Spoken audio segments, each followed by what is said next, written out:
Here he is coming out. Let's go to Mar-a-Lago in Florida. We're hearing Trump speak right now. Let's take a listen. For, in my opinion, the country, a New York State judge just ruled that he's crooked as you could get.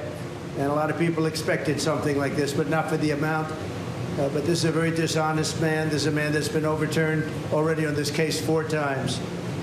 But a crooked New York State judge just ruled that I have to pay a fine of $355 million for having built a perfect company.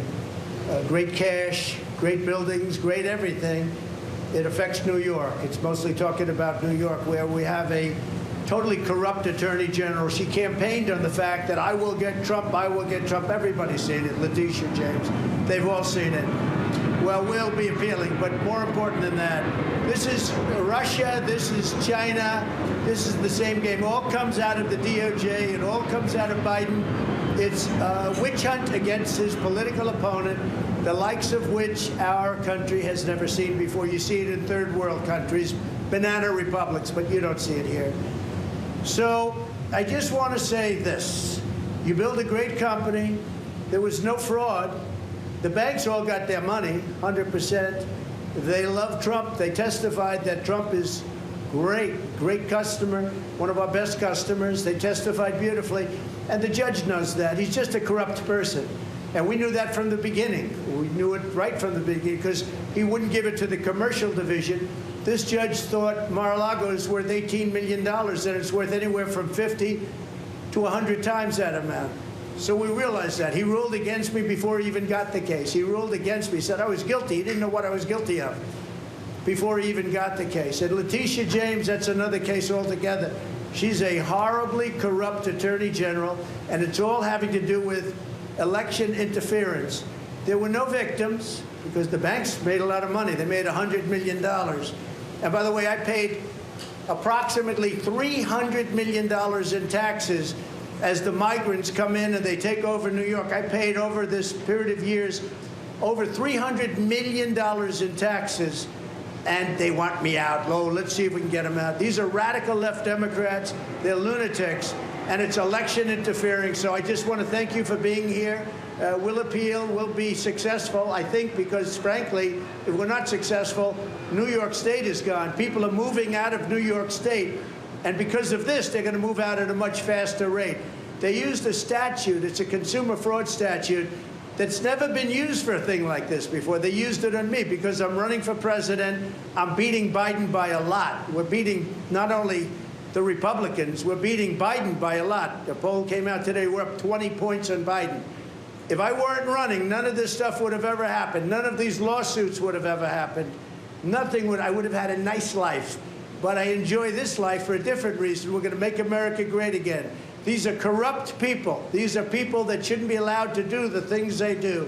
And they're using this as weaponization against a political opponent who's up a lot in the polls and always will be, because I'm competing with a man who can't put 2 sentences together, who doesn't know what he's doing. And we're heading into a third world war because of this guy. We have to win this election. They're doing everything possible to step in our way, but we're not going to stand for it. So thank you very much. We will get back to work.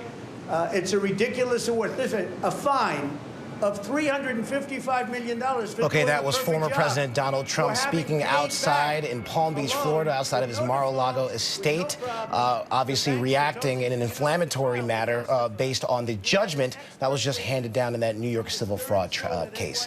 We're going to bring in ABC News executive editorial producer John Santucci again. John, give me your reaction from what you're hearing from Donald Trump right now. I mean, to be expected, Ike, right? Donald Trump has been extremely angry about this case more than anything. And listen, the reality is Donald Trump knew, and he said it at the top of his remarks, knew this was going to be a bad verdict. But I think the reality of how bad it is, right? The number of money that they now owe, the price tag, if you will, $354 million plus interest gets you well into the 400s. The fact that his 2 adult sons, Eric and Donald Trump Jr., have also been fined as part of this. The fact that his former CFO and comptroller have also been fined. But the other part of this, though, that I think is symbolic, and John Carl was hitting on this with you a couple moments ago, this case is the beginning of what has already been a reality we've seen physically, but legally a change in that this is a divorce. This is Donald Trump and New York State solidifying their divorce. He's no longer a New Yorker. He lives in Florida. All of his children live in Florida. They don't live in New York anymore. Donald Trump, who once bragged about Trump Tower and still does, but bragged about it in the sense that he would bring people up to the 26th floor of Trump Tower where his office is, and he would show people Central Park, Waltman Rink that he once repaired, the Plaza Hotel he owned at one point. That is what made Donald Trump. That image of the guy in New York who was so successful, he would often say, I'm really, really rich, and use even his time as the host of The Apprentice on NBC, that intro to show all of the Trump logos and brands and properties of how successful I am. That in many ways catapulted him. It was that star power that won him the White House in 2016 with voters across this country. But to think all of that has been stripped away, and I was having a conversation with somebody close to Donald Trump, and they said to me, just think about how different life was for all of us between now and 2015. The way that the company was, the way the business was, the amount of assets we had, where the family was living, it's all so very different. And that's why I think just to see that fire from Donald Trump, I mean, even when we just came on as he was still wrapping his remarks, just to see the red in his face, this is one that hurts. Okay, let's bring in Chief Washington correspondent John Karl. John, I want to get back to you real quick. Trump said that there were no victims. He said he paid back his fines, paid back his loans, and that there were no victims. But we do know that he was able to secure loans from banks based on his inflated net worth. We heard Attorney General Letitia James say that that in and of itself hurt the surrounding communities around there. What's your take on that assertion that his inflated net worth, rather, did hurt those communities in the long run? Well, first, before I directly address that, I just want to comment on his demeanor when he walked out and through that door. He walked slowly. He talked slowly. He repeated himself many times. And he was somewhat restrained in a way that I think revealed a rage inside. John mentioned the redness. My read, I've seen Donald Trump through a lot of chaos, through a lot of controversies, through crises, personal and political. That looks like a guy that is enraged by what just happened, and a guy who feels that what just happened might really hurt him, might get to him in a way that all the other stuff that he's dealt with, all the other investigations, all the other controversies, he's been able to skirt and to get around. I think that this I think that this has really affected him. Just again, reading the body language and knowing how he feels about the company that he built, as he mentioned, in New York, and they're really coming after him now in a way that is going to hurt. As for the victims, I mean, look, there are many levels in terms of the allegations here. One of the examples that was highlighted here was the Trump Hotel, Trump International on Pennsylvania Avenue in Washington, D.C.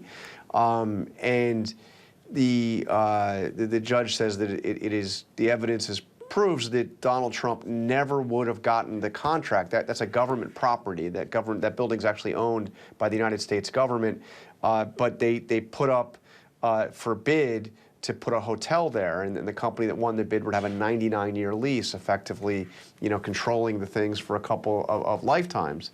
And the Trump organization surprised a lot of people by winning that bid. It's one of the most prized pieces of real estate in all of the nation's capital.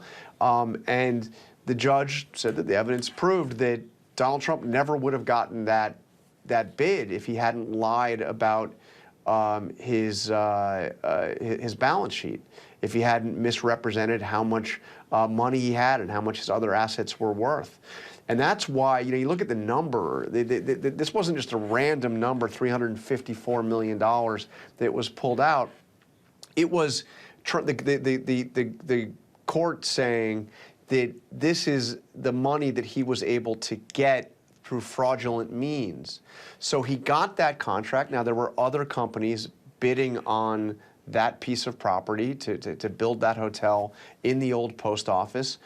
He got it. Again, the judge says the evidence proves he got it through fraudulent means.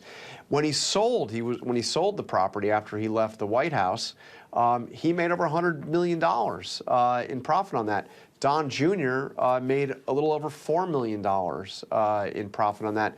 Eric Trump made a little over $4 million in profit. That's where the money, that's where those figures come from. That's why Don Jr. and Eric Trump were fined $4 million. It's actually not exactly $4 million. It's a little bit over. It's precisely the amount that they made when that hotel sold. So in each of these cases, he goes in and he does business. And if you get loans, if you make deals, if you're able to acquire property through fraudulent means, it means that somebody else isn't. I mean, there are winners and losers in each of these cases. Right. Thank you. I'm going to bring in ABC News legal contributor and University of Baltimore law professor Kim Whaley. Kim, Trump's legal team is vowing to appeal this. What are the chances of it being successful? The chances are very slim.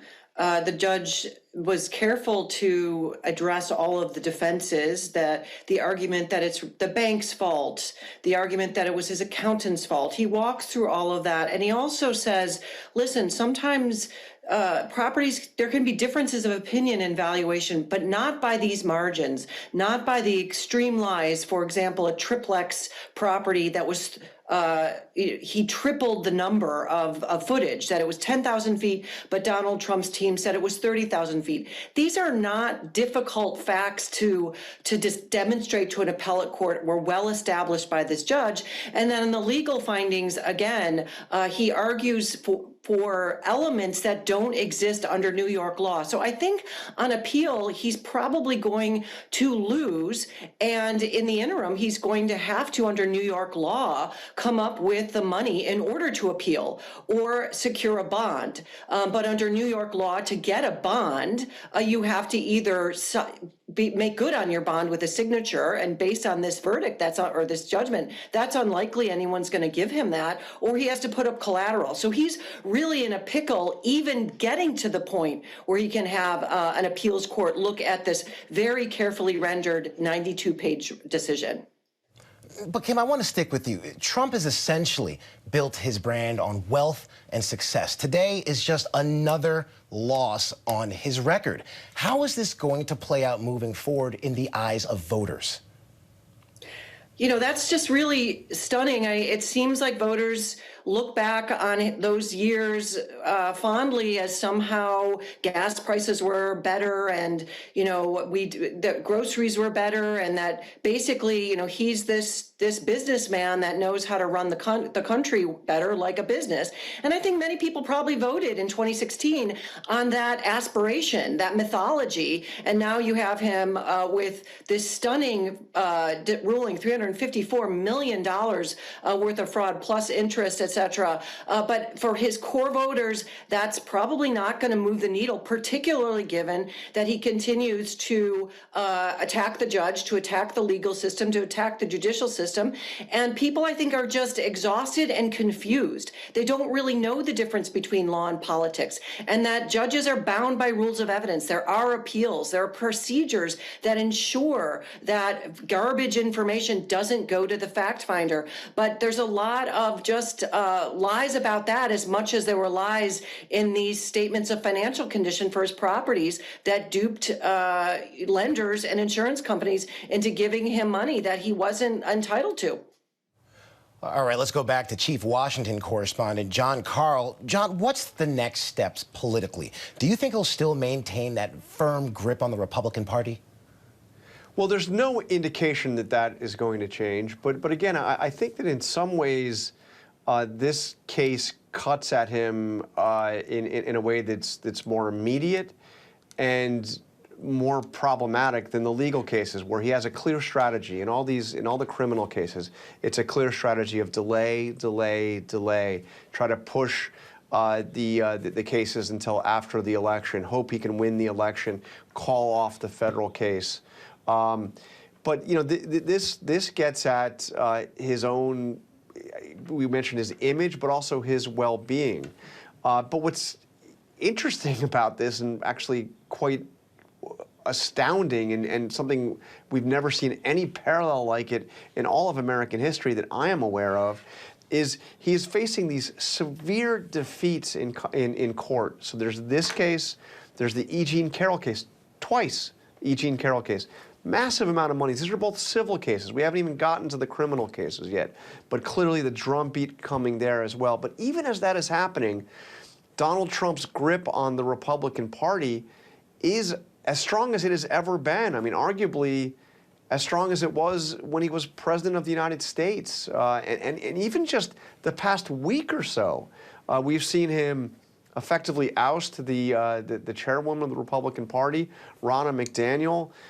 He's got a hand-picked successor that is all but certain to be the next leader of the RNC. He wants his daughter-in-law to be the co-chair of the party. That's almost certainly going to happen. We've seen him run through, Iowa, New Hampshire, Nevada, South Carolina's coming up a week from Saturday. He's way ahead in the polls there. Next, we go to Super Tuesday. He's way ahead in virtually everywhere for the Republican nomination. So, whether or not this will change any of that, it would be pretty. You'd be pretty hard pressed to predict it would when nothing else has changed that. But again, how does he react? Is there any prospect for appeal? If he loses, if he has no prospect for appeal, and he's going to have to find a way to pay this fine, it is accruing interest, as Tish James mentioned, that this fine is going to accrue interest until it's paid. I mean, the walls, at least in a personal financial sense, could be really closing in on Donald Trump. Whether or not that'll affect anything in terms of his political standing among Republicans, who knows? Nothing else has to this point. John, thank you very much for the analysis. Let's bring in ABC News executive editorial producer John Santucci. John, we've seen this before. Trump is already fundraising off of this decision. What's your take on that? I mean, rinse, repeat, Ike. I mean, Donald Trump did this every time there was an indictment over the summer of 2023, and it was a big boon for Donald Trump's presidential campaign, his super PAC. Much of that money eventually went to pay Donald Trump's legal bills. In calendar year 2023, Ike, $50 million that Donald Trump raised off of small donors came from those emails, from those blasts, and eventually paid his legal bills. All these cases that are going on up and down the East Coast. And the reality is Donald Trump needs to keep that train a-going because he's got a trial beginning next month in New York. He's got an appeal that's heading to the Supreme Court in the special counsel's probe. And obviously the other two cases, Georgia and the documents case, which we're still trying to figure out if those are going to happen sometime this year. This is how Donald Trump is going to campaign in 2024. It is taking the courthouse and bringing it to the campaign trail. And Donald Trump knows that. It is a winning strategy for Donald Trump. Look, John Carl just outlined it best, right? To think that a guy that has 91 criminal counts, indictments against him, is somehow not only the leading candidate, but the leader of the party. He has a death grip on the RNC, as John just outlined with you. That is something that a year ago, I could have never predicted that. And John, you said it yourself, so many cases for Donald Trump coming up. But the primary season heating up. We have colliding calendars here. How will that affect the primary? Well, I don't think it really affects the primary on one condition. What happens with Nikki Haley, right? Because obviously we've got South Carolina where all of the polling indicates that Donald Trump is expected to run away with it, but you got to wait and see. So we've got a week to go there. Super Tuesday, there's obviously many contests to come. I don't think some miracle happens and Nikki Haley suddenly surges ahead. So the question is, though, if Nikki Haley stays in and you still have primaries to campaign in and Donald Trump has to be in a courtroom for that Manhattan trial, because, Ike, this is a very important and big difference between everything we've seen so far. The civil case, the E. Jean Carroll case, Donald Trump did not need to be in court for any of those proceedings. He felt like it. He showed up when he wanted to. Michael Cohen was on the stage. He wanted to antagonize him. He showed it up. But a criminal case, we're in a whole different ball game. When you are in a criminal case and you are the defendant, defendant, you need to be there every single day. And we learned just yesterday, Ike, 6 weeks. That is how long that criminal case in Manhattan is going to take. Thank you, John and Kim. Hi, everyone. George Stephanopoulos here. Thanks for checking out the ABC News YouTube channel. If you'd like to get more videos, show highlights, and watch live event coverage, click on the right over here to subscribe to our channel. And don't forget to download the ABC News app for breaking news alerts. Thanks for watching.